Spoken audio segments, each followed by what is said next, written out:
Alright, Days Gone. This is a big one. I've been looking forward to this for 3 years. Unlike everyone else who only started getting hyped when the previews started to get a little positive. You know, I love me some zombies. I got a history with zombies. I've read one comic for like the last 13 years, and it's Walking Dead. And those are some of the only shows I don't wait for a season to end before I watch them. Because I need my zombies.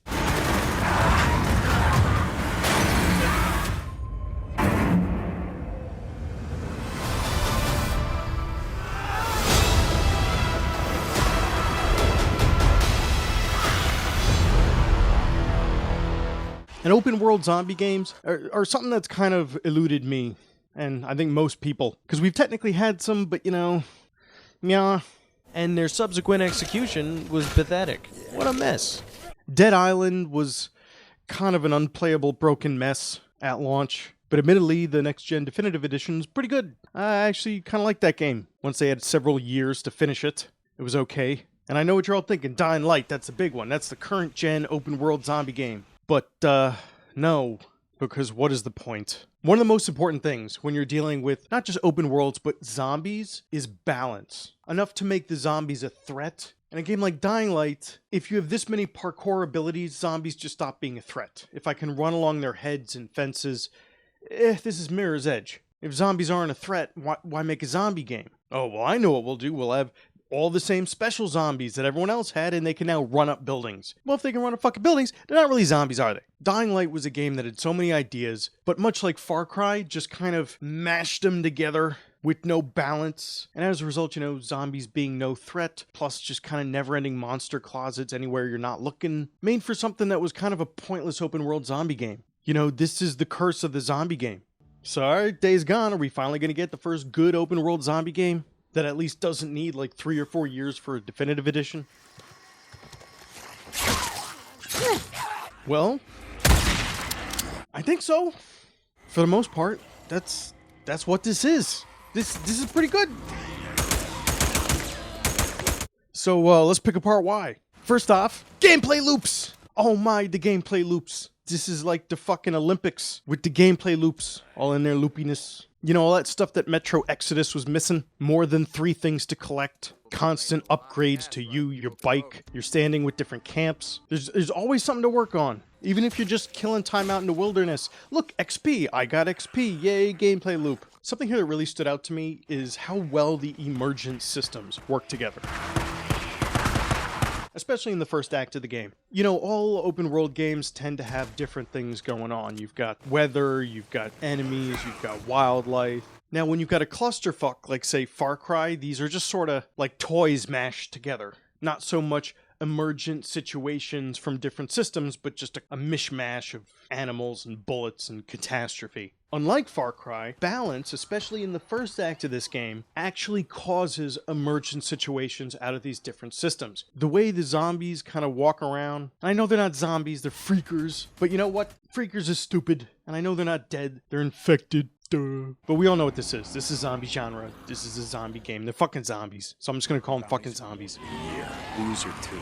Like one time I saw this little camp. It wasn't even a mission thing. It was just, oh, a little camp. Maybe I could find some resources there. So I walked up there and there was like a zombie walking around. It was early in the game and I was weak, so I did like hide in a bush. And as that zombie's kind of walking around and there's another zombie walking around, he bumps into my bike and it falls. And it makes a noise when it falls and the zombie goes, "What? Rawr!" And so the other zombie goes, "What? Rawr!" And that noise was loud enough that some other zombies a ways off heard it and started walking over. And I was sitting there like, oh shit, what am I going to do? Like, that was great. The first act in particular, I had lots of unique little emergent situations like that. You know, that kind of happened just because of how the different systems were balanced with each other. You could have new unique experiences that was sort of like, you know, what I've always wanted from a zombie game.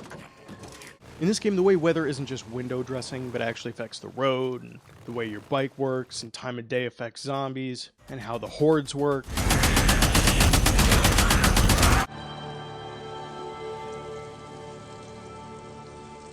There's enough flux in the environment that you don't necessarily feel like you're doing the same thing over and over. And with enough gameplay loop and character building, the sense of progression in an open world zombie game is something that none of the other ones really got right.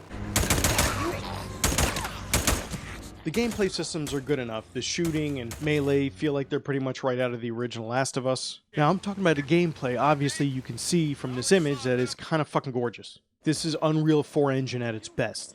And the Pacific Northwest in particular is a really nice setting. It doesn't get much representation in games, you know? The story isn't just good, but it is wisely understated enough, so aside from certain story beats, you rarely spend much time in cutscenes, which is odd since this game, as it's been widely reported, has over 6 hours in cutscenes. And that's because it's a long fucking game. At least if you don't just play on easy mode and blaze through the story right away. It's reaching a point now where there's more than 2 or 3 studios out there, as there used to be, that can actually do a decent job with a story, to the point where I think I gotta be less skeptical now about, you know, developers doing a real story. Something else I appreciated is that they did not strictly adhere to copying Left 4 Dead variants as far as special zombies are concerned. There are some characters, like, you know, the Screamer, which is pretty much directly out of Left 4 Dead, but they don't do all the variants. Some of them are actually unique to Days Gone, like the Newts. Most importantly, they're not overloaded.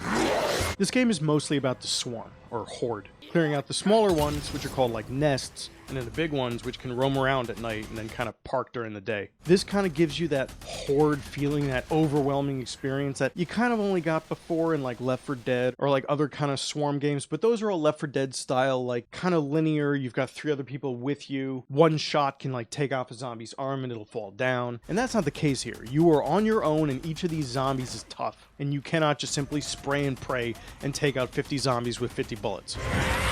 It really comes through on that promise of what that original trailer showed us. If anything, it looks and runs better than that. In particular, you know, playing this game on Pro, which is the footage you're seeing here, and the color's been flattened from HDR to just standard, but I gotta say, this is one of the best implementations of HDR that I have seen. And in these kind of areas, especially with a lot of mist and overcast, the HDR really shines. And I'm not always the first person to notice that, you know, I might notice resolution or frame rate. But games like Spider-Man and Days Gone, these are some of the first games where I'm really noticing the HDR, because the second you turn it off, it's night and day. Okay, so I know it sounds like I'm being pretty positive about this game, and that's because I am. I kind of really like this game, but it's not perfect, and we're picking some nits! It's pick it time, bitches. Yeah. In fact, it's more than a few nits. We got Gran Turismo Sport and HDR nits to pick here. And if you got that joke, have a cookie. The stability and glitches, even with the day 1 patch and all the way up to what it is now, is still not completely stable, and it is still not completely glitch-free. It's missing some polish. It can be a little, but you know, not enough to ruin the game, but it is there. One of the first things you'll notice is that virtually 90% of all the NPCs in this game have the same 2 inbred faces. Also, while I did talk a lot about game balance and how the emergent situations, because all the systems working together, is great, I want to stress that this is particularly true for Act 1. Not so much, say, by the time you get to Act 3. Animals start to become way too prevalent, almost chaining a pack of wolves to another fucking pack of wolves.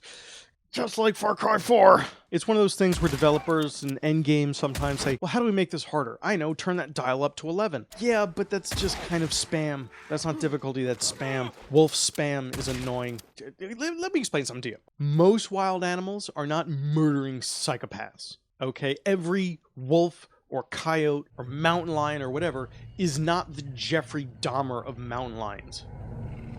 I've seen coyotes twice in my life, as a child by myself at night. Do you know what they did both times? The same thing all coyotes do when they see a human. They go, bah, and run away. I can get a grizzly attacking a person. That's fine. But every mountain lion, do you know how 99% of all mountain lion stories go? Step 1, I saw a mountain lion. Step 2, it went, and ran away. And if this is the apocalypse, and people haven't been thinning the animal herds, and the animal herds are eating all that prevalent grass, which hasn't been getting thinned and cut, then there is a prey boom, which means the predators are all well-fed. So why are these scared of humans, well-fed predators all suddenly murderous psychopaths? In every game, these would be well-fed, relatively friendly wolves. Also, human AI has no regard for their own life, and don't seem to understand how melee versus guns work.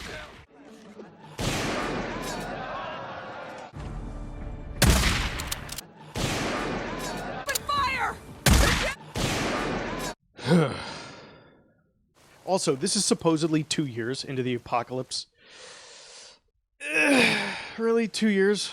Because there's a lot of reasons why it seems way older. I don't know what it is with video games, but the representation of how long the world has ended is never right. It's either been like a few days and it looks like the world ended decades ago, or it's been centuries and it looks like the world ended yesterday. This has been going on a while. This is at least like 10 years into the apocalypse, 10 or 20, and we're supposed to believe it's 2 because everyone hasn't aged. In this respect, I think The Last of Us and Metro are pretty much the only franchises to get this right. But, that's picking some nits. I do have one real, genuine problem, and this is my one big one. And it's that this game, even on its hard mode, is way too easy. And this is a particular problem because there is a proper Survivor difficulty that will be patched in June, along with other, free DLC roadmap shit. Look, I get that companies now, especially with live service games, which this isn't, like to keep people interested with roadmaps. Okay, if you're not going to release your bonus modes or challenge modes with the game, like people used to back when they used to finish their fucking games, then that's fine. It's a big game. There's enough to play for now. Release it in your roadmap. But the difficulty, the goddamn survival difficulty setting that makes the game kind of the way it's meant to be played, and you're going to hold that back, that's not something you got to work on for 2 months. You got that in the can, okay? It used to be a thing where you could play a game, beat it, play it again on its harder difficulty. And at times where you have old school game lengths with, say, Resident Evil 2 Remake, that is still true. You can play that game through several times, earn a harder difficulty, play it on that. That's okay. But these open world motherfucking games are fucking hundreds of motherfucking hours long, and frankly, once is enough.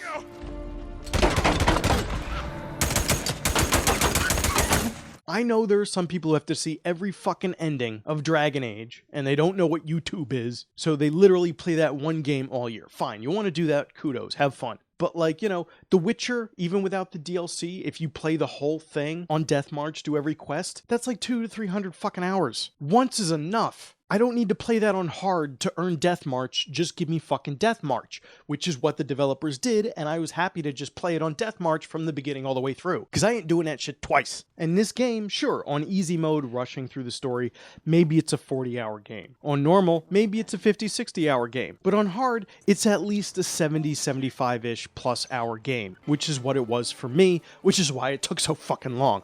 And by the time I got to that third act, the game balance was not the balance it should have been. It was something more akin to easy or normal. Everything great that I said about that first act, especially the balance, was because of the difficulty, and I played the game from the beginning on hard, because that's the hardest they would let me. But halfway through the game, I was so built up that humans stopped posing any threat whatsoever. The only real challenge became the hordes, which were still a lot of fun. My first death in this game was like 5 or 6 hours in, and it was because I accidentally drove off a cliff. So really, Bend, you needed to launch with survival mode, because if the whole game had been played on survival mode, this might have been my favorite zombie game of all time. But as it was when I played it on hard mode, it really makes that much of a difference. And by the time they patch survival difficulty in June, I'm gonna be fucking reviewing something else. I'm not gonna have time to play it again for 80 hours. Like, I'd like to, but I don't know if I'm gonna get around to it. And looking at a lot of these game reviews, I can kind of understand why some of them weren't as positive as maybe I or you feel they should have been. I mean, yeah, some of them are just stupid virtual signaling shit where people give it a 5 or a 6 because the dude checked out his wife's ass once.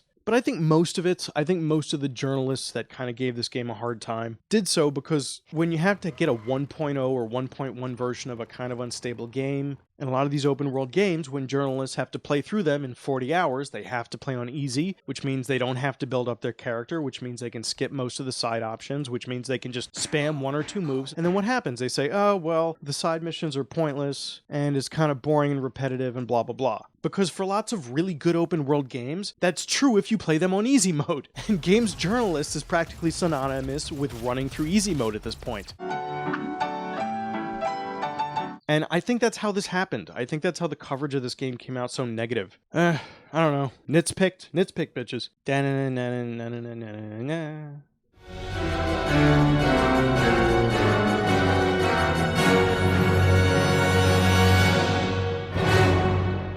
Michaela Maroney Award. Cause this could be the gold! Close enough.